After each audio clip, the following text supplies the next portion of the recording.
ভাবি তেল দেন আমারে সয়াবিন তেল। ভাবি তেল তো ফুরে গেছে গা।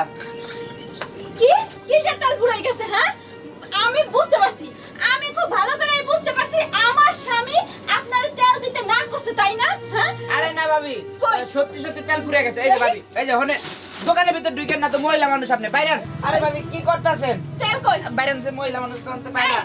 কি বাইরম? হ্যাঁ আমি একটু তরকারিতে তেল বেশি খাই দেখা আমার স্বামী আপনার তেল দিতে না করছে। হ্যাঁ ষড়যন্ত্র করতেছেন আমার স্বামী আর আপনি মিলা।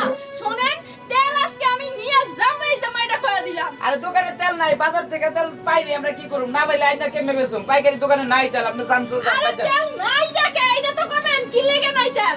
তেলের দাম বাড়ছে, পাইকারি দোকান থেকে আমরা তেল পাই নাই, আনিও না বেচিও না, আপনি জান। আন্তাজে আমারে বলত পাইছেন, আমারে যা বুঝাইবেন আমি তাই বুঝবো। হ্যাঁ দেখেন, চল চল তো চল। আরে